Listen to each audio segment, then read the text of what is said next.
Olá, seja bem-vindo a mais um Rede de Olhares, hoje em formato Rede Cabeças. Estamos falando da Semana Mundial da Amamentação, um assunto que diz respeito não só à mãe, mas ao bebê e também a toda a sociedade.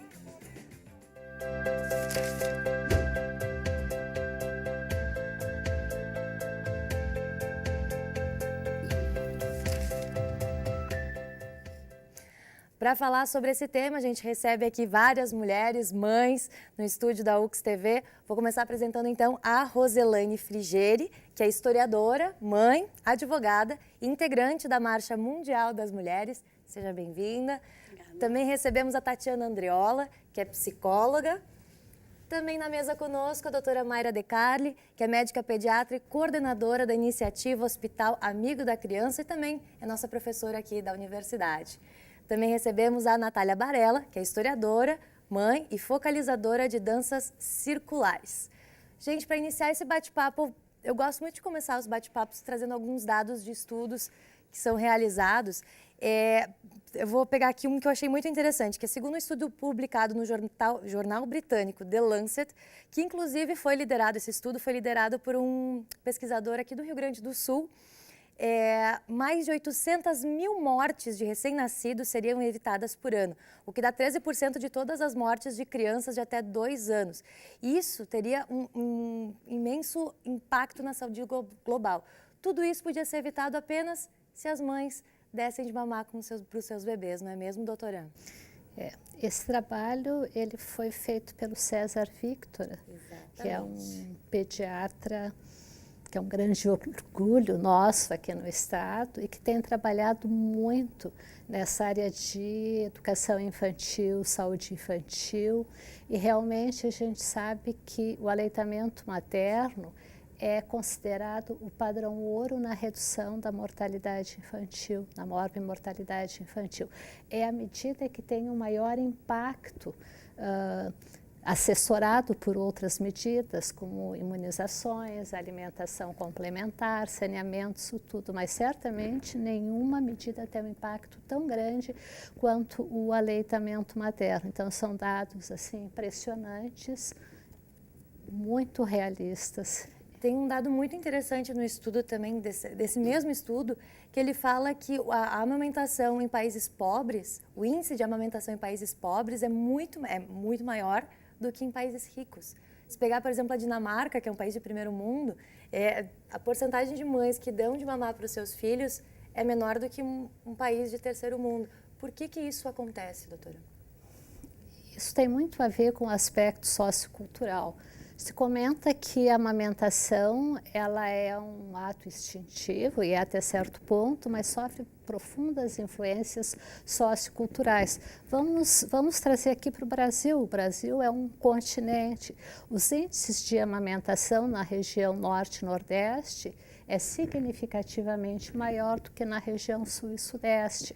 Algumas explicações para isso. Nessas regiões norte e nordeste, o contingente de mulheres no trabalho é bem menor. Então, essas mães ficam mais tempo com seus bebês e, consequentemente, amamentam mais. Nas regiões sul e sudeste, o grande contingente de mulheres estão no mercado de trabalho. E, consequentemente, assim, elas amamentam até o 4º mês. Algumas entidades, principalmente as públicas, conferem até o 6º mês, mas na grande maioria essas mulheres têm os 4 meses de licença maternidade, né, com 2 meses, com horário adicional, 1 hora para amamentação, e isso faz com que essas mães acabem desmamando os seus filhos mais cedo. A Organização Mundial de Saúde ela preconiza aleitamento materno exclusivo até o 6º mês e complementado até os 2 anos ou mais. Então, torna-se difícil para essas mães manterem a amamentação até o 6º mês, e com 4 meses elas retornam ao mercado de trabalho. E a gente sabe que hoje em dia esse é um caminho sem volta, a mulher inserida no mercado de trabalho. E o que essa mudança pode significar para a mãe, por exemplo, Tatiana, né? Que chega ali no seu 4º mês, 5º mês, o que significa esse rompimento para ela? Tanto para a mãe quanto para o bebê, eu acho que é importante a gente poder pensar, né? porque é o primeiro vínculo que esse bebê tem afetivo e que vai para o resto da vida. A gente fala essa questão da amamentação, da fase oral, enfim, todo, né? Então, para a mãe eu não vejo tanto impacto, acho que o impacto maior é para o bebê. Para a mãe tem, mas ela acredita-se que, e tem todo um amparo para ela poder lidar com essas emoções, ou se pensa que tem pelo menos a avó, a sogra, agora o bebê é que fica, no meu ponto de vista, desamparado com esse desmame tão precoce como a doutora comentou, né? E aí, por isso, de poder dar um amparo, onde eu trabalho muito mais com as gestantes e a puérpera, para poder mostrar o quanto isso é significativo, esse primeiro vínculo, né? Uhum. Que é dado através da amamentação, seja ela pelo peito ou pela mamadeira também, né? Uhum. Pois é, Roselaine, você também é mãe. Até quanto tempo você amamentou seu filho? Olha, meu filho eu amamentei até os 6 meses com exclusividade, né? Não... Com 5 meses ele foi para a escolinha, mas eu até os 6 meses, me lembro na escolinha, me perguntavam, mas nem uma aguinha? Não, nada. Né? Eu amamentei até os 6 meses com exclusividades e depois até 1 ano e meio, porque eu fui no meu ginecologista, o meu filho já tinha 40 anos. E ele me disse, olha, agora tu tem que fazer teus exames. Tá na hora de, porque 9 meses de gravidez, mas também, se tu não quiser desmamar, tu dá até os 5 anos, porque a hora que tu quiseres, tu tem que ter clareza disso para não deixar a criança insegura, o bebê. Enfim, daí eu comentei isso.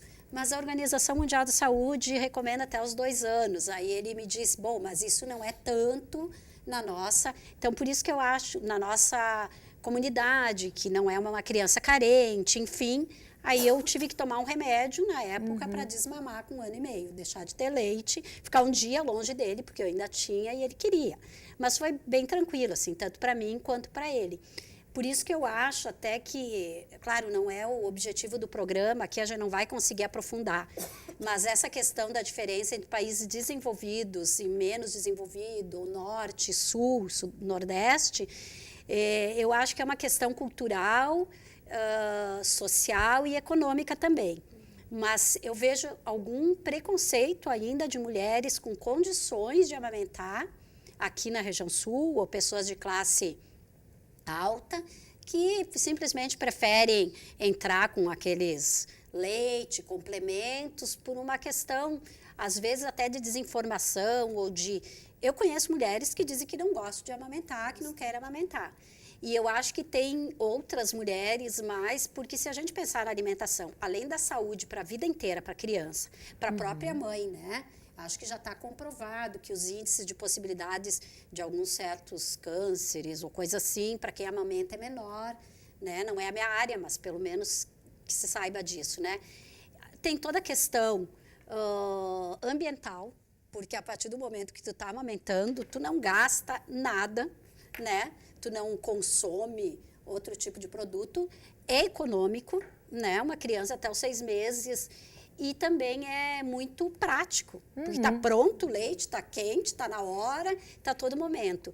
E só uma coisinha que eu acho que no Nordeste, ou mesmo nos países menos desenvolvidos, as pessoas trabalham muito ou mais que nós. Só que não é tanto trabalho formal, aquele de carteira assinada, que te dá o direito de de 2 vezes no dia sair para amamentar, ou chegar 1 hora depois, ou sair 1 hora antes, esse regulamentado. Aquele trabalho informal, que as mulheres muitas vezes vão para as plantações, ou mesmo faxinas, ou coisa assim, parece que não, mas acho que dificulta a amamentação, talvez até mais do que aquele regulamentado pela CLT.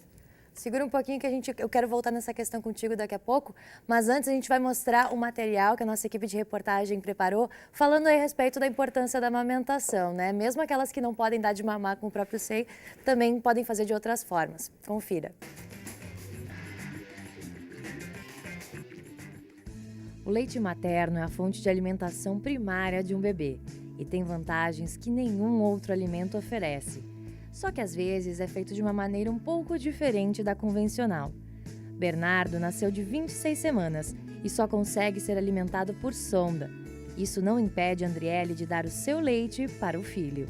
A gente faz de tudo para poder alimentar, né? Mesmo que seja por sonda, a gente sabe que está dando o nosso leite para ele.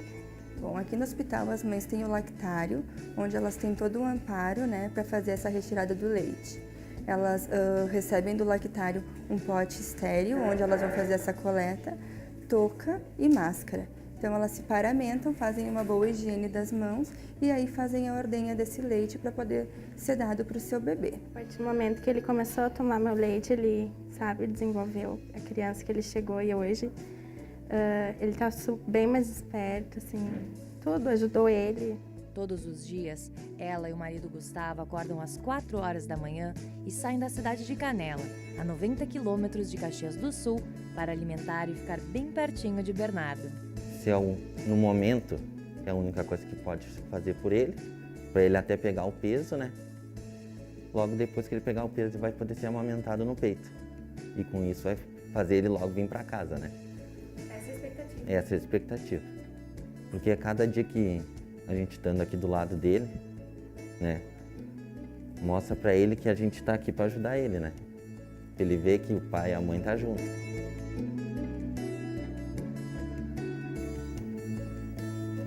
Tá aí, né? A importância que se tem do amamentar. Para ti também, ainda tu estás passando por esse período, né, Natália? Como é que está sendo para ti? Então, eu acho que a amamentação, a gente não é muito preparado para esse momento. Eu acho que a sociedade hoje em dia é tão mecanicista que a gente se desconecta um pouco dessa parte mais selvagem, né? Amamentar é uma coisa muito selvagem, muito animal, né? É produzir o alimento do seu descendente, isso é muito... Então, assim, no começo dói, né? Uma coisa que acho que não é muito falada, as mulheres não têm muito esse amparo. Então, às vezes, a gente chega nesse momento e tem mulheres que já pensam em desistir. Então, é um processo que no início dói, até calejar o seio, né? Tem toda essa questão. E para mim, é o amor líquido, né? O amor porque eu também acho que o que dificulta muito a amamentação no processo hoje em dia que a gente vive é a questão de tentar sistematizar e mecanizar tudo, assim, a questão de tentar colocar hora, a questão de tentar colocar muitas regras para um processo que é muito animal, muito instintivo, né? O nenê pediu o seio, pode já ter sido alimentado e pode não ser o alimento que ele queira, pode ser o calor da mãe, o cheiro, o colo, enfim, ele está pedindo, né? Uma necessidade que, se não é suprida agora, vai precisar ser suprida quando for adulto, né? Com muita terapia, né? Do meu lado, mas... Então, eu acho que, para mim, está sendo um momento, assim, que a hora que eu me entreguei para minha filha, para a maternidade, para esse processo, acho que tudo fica muito melhor, né? Também é um conhecimento dela, um meu, mas... Assim, é uma reconexão muito grande, assim, eu acho. E acho que por isso que, talvez, nesses países mais considerados subdesenvolvidos, né? Que, enfim, isso aí... É uma terminologia, mas talvez isso que tenha, sejam países mais conectados com o selvagem, né? Selvagem não falo num mau sentido, falo num sentido mais instintivo, exato, né? Mais animal, primitivo. Vou pedir para vocês segurarem isso para a gente continuar no segundo bloco. Agora a gente vai para um rápido intervalo e já voltamos.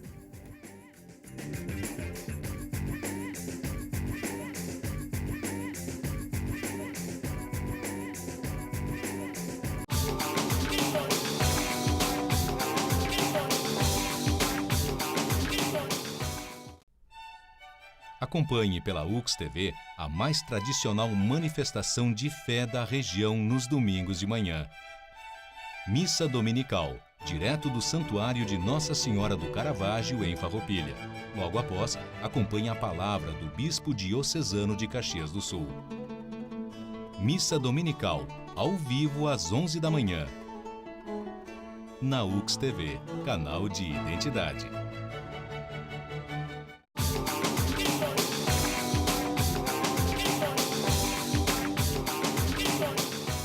Estamos de volta com mais um Rede Cabeças, hoje falando sobre a Semana Mundial da Amamentação e agora contando inclusive com a presença da Rosa, que já pediu de mamar aí pelo jeito, né, Natália? Agora ela pegou no sono. Já pegou no sono, querida.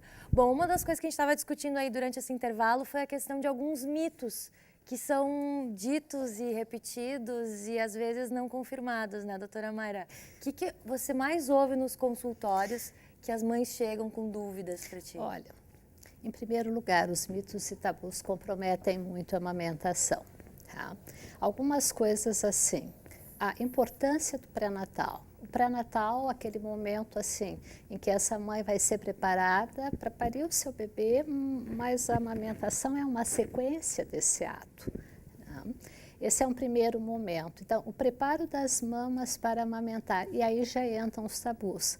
Mamas pequenas não produzem muito leite. A produção do leite não tem nada a ver com o tamanho da mama. Ou mães que têm mamilos invertidos, mamilo chato, mamilo plano. Ah, não dá para amamentar. Claro que dá para amamentar. Vai precisar de um auxílio extra, mas vai poder amamentar. Então, já começa no pré-natal. Na sequência, a amamentação, o que a gente recomenda? O bebê nasceu, ele vai ser amamentado logo em seguida. É muito importante que depois do parto, seja normal ou cesárea, esse bebê seja colocado imediatamente. No parto normal, nós já colocamos o bebê sobre a mãe e dali direto para a mama. É importante que a gente observe, aproveite aquele momento de 2, 3 horas em que o bebê está bastante alerta e depois esse bebê vai dormir. Vai ficar mais sonolento. Ah, mas não tem leite. O que faz o leite descer? É a sucção do bebê.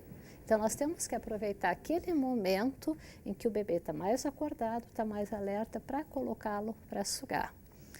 E aí, na sequência, tá? Uma outra coisa que compromete muito a amamentação, que o bebê tem que mamar de 3 em 3 horas, 15 minutos em cada peito, das 6 da manhã, meia-noite. Não tem nada a ver. O bebê mama sob livre demanda. Eu costumo dizer para as mamães, teu bebê não tem um relógio na barriga. E tu nota isso, o bebê vai mamar quando ele pedir sob livre demanda. Ah, mas aí essa mãe não vai poder se olhar no espelho, não vai poder sentar e tomar um cafezinho. Não pode, porque passado as primeiras semanas, o bebê faz a autorregulação. Ele regula os seus horários e tu que já deve estar observando, regula a produção do leite. E para finalizar, para não me estender demais, a história do leite fraco. Não existe leite fraco. A gente sabe, os trabalhos mostram que mesmo mulheres muito desnutridas conseguem amamentar seus bebês.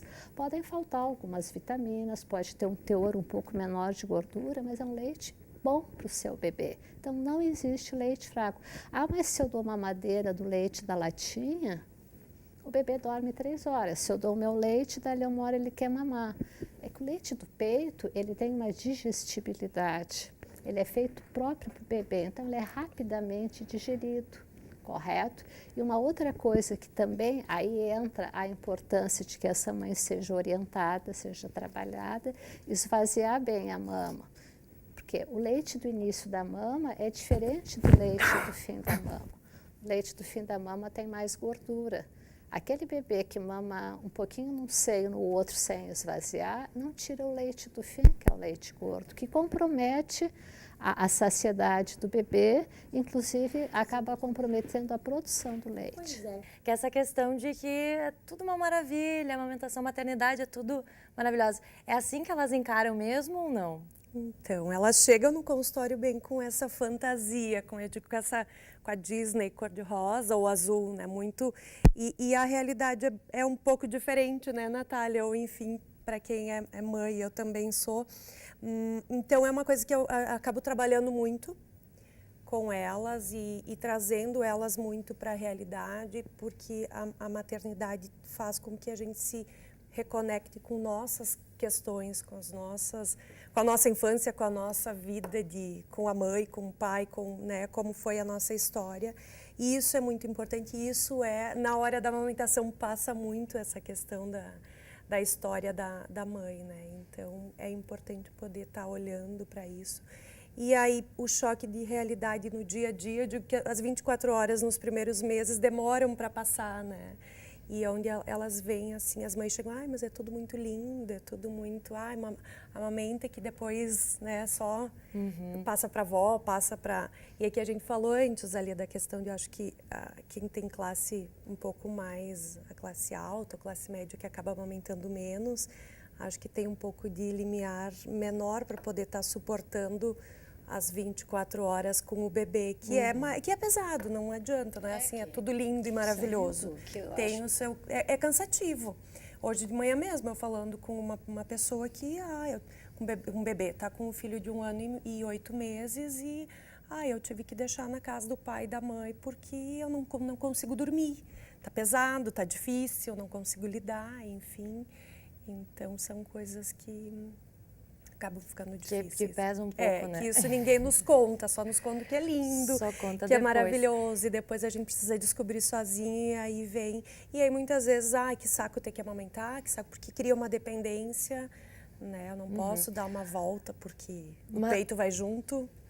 Verdade. Mas além dessa questão também do horário, essa coisa da dedicação, eu acho que, eu não sei se vocês pensam dessa forma, mas ainda existe uma barreira cultural muito forte para a questão da amamentação.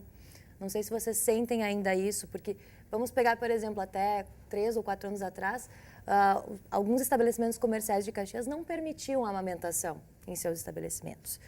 E isso se deve muito à Teve cultural, umas polêmicas aqui, inclusive, né? Acho que nem faz tanto tempo assim. E isso é um absurdo, né? Porque como foi colocado aqui, não é uma maravilha, é difícil tu ter um filho, tu manter um filho, tu educar um filho a vida inteira, não vai ser só na amamentação, né? Mas é muito bom, mas é difícil, né? Então, e essa questão da amamentação em público, nossa, eu me lembro dessa polêmica aí. Eu acho que foi num shopping conhecido aqui da cidade, mas não é só aí, porque é muito difícil os espaços públicos ou privados, mas de restaurantes, coisas assim, terem lugares específicos, que não precisa também. Mas se tu não pode fazer publicamente no pátio ali, ou na área de alimentação do shopping, então tu tem espaço para isso, né? Isso criou bastante polêmicas, colocaste há cerca de 3 anos atrás, em que houve toda essa colocação em termos do amamentar em público. Alguns shoppings, inclusive, não permitiam. A dificuldade de ter um espaço apropriado para que essas mães amamentem, mas certamente toda essa celeuma que se criou há 3 anos atrás está tendo um desfecho bastante importante, tanto que este ano, no encerramento da Semana Mundial da Amamentação, no sábado, nós vamos ter um mamaço no shopping aqui de Caxias. Então, o shopping nos cedeu uma área, uma parceria Hospital Geral, Hospital Pompeia, Unimed, nós vamos ter uma área, nós vamos ter um mamaço no sábado às 3 da tarde, quer dizer, exatamente num local onde as coisas começaram a acontecer, essas dificuldades. Então, dentro de uma situação extremamente negativa, isso levou a uma evolução em que agora o próprio está sendo nosso parceiro para uma atividade voltada para a amamentação. Na época teve muita polêmica, inclusive nas redes sociais, foi assim um bombardeio, né? Então acho que eles souberam, ainda bem, né, reverter isso aí, porque eu me lembro que pegou muito mal essa situação aí. Sem dúvida, né? Porque eu não sei para ti, Natália, porque quando é que começou isso de sair dessa parte instintiva da sociedade ocidental e considerar isso algo obsceno ou algo que seja ofensivo? Eu acho muito conectado com as práticas modernas, me parece, em relação ao parto, em relação à amamentação. São sempre coisas que parece que aos poucos vão afastando as mulheres de um espaço de poder, que parir é um espaço de poder, amamentar, né? Tu poder ser o próprio alimento é um milagre, né? E isso dá um poder, um empoderamento para a mulher. E até, tu falou agora da questão do mamaço, né? Tá tendo mamaço em vários países. Na Argentina também teve uma lei que proibiu a amamentação. Não sei em que espaço, eu sei que teve um mamaço gigantesco, daí teve um mamaço virtual, que eu até partilhei no Facebook uma foto minha amamentando para esse mamaço virtual e coloquei uma frase que eu li em espanhol de uma amiga argentina que eu achei fantástica, que diz assim: a única teta que incomoda é a que não está à venda. Porque às vezes tu tá amamentando no shopping, tem assim, sei lá, uma propaganda de lingerie, um monte de teta, essa não incomoda. Agora tu amamentar, que é um ato de amor, né, de doação, isso incomoda. Então eu acho que às vezes esse empoderamento feminino também incomoda muito. E a partir do momento, principalmente na era mais moderna, eu acho, do capitalismo, depois da Revolução Industrial, Revolução Francesa para cá, eu acho que isso se acentuou mais, né? Porque se nós pensarmos nas comunidades mais primitivas, a própria questão de como tu carrega teu filho. Exatamente. Eu me lembro da história dos carrinhos, tem carrinho com amortecedor, com isso, que são mitos também. Né? Porque isso só faz bem para a empresa. Quanto mais tu manter a criança próxima com aqueles... agora até me esqueci o nome. É um canguru. É um canguru, aquele. Canguru. Quanto mais tu sentir ela perto de ti, ela vai ver as mesmas coisas que tu vai ter aquele contato, né? Isso é muito melhor para a criança, para autonomia, para autoestima, né? Mas a nossa sociedade capitalista do consumo, de vender cada vez mais produtos mais equipados, isso e aquilo, não permite esse tipo de Acaba coisa. atrapalhando nessa conexão, Então, né? eu acho que esse tipo de debate é importante para fortalecer esse tipo de coisa, porque nós aqui também estamos falando com uma classe, entre nós, uma classe um pouquinho mais privilegiada, se nós formos pegar a maioria das mulheres do Brasil, até no mundo, né? Elas nem têm muito esse debate, porque a realidade é outra. É mais ou menos assim, não, eu vou para a luta, eu tenho filho, eu vou amamentar onde der. Yes. E as crianças, por incrível que pareça, sobrevivem, né? E às vezes melhor que as nossas, que muitas vezes qualquer coisa é uma injeção, qualquer coisa é uma vacina, qualquer coisa é um remédio, né? Eu acho que tudo está inserido nessa discussão mais pós-moderna mesmo. Né? E, infelizmente, é uma discussão que vai longe, mas o nosso tempo é super curto. Eu agradeço a presença de vocês nesse programa. Não dá pra falar mais nada. Agora não. A gente fica por aqui e a gente se vê numa próxima. Até lá.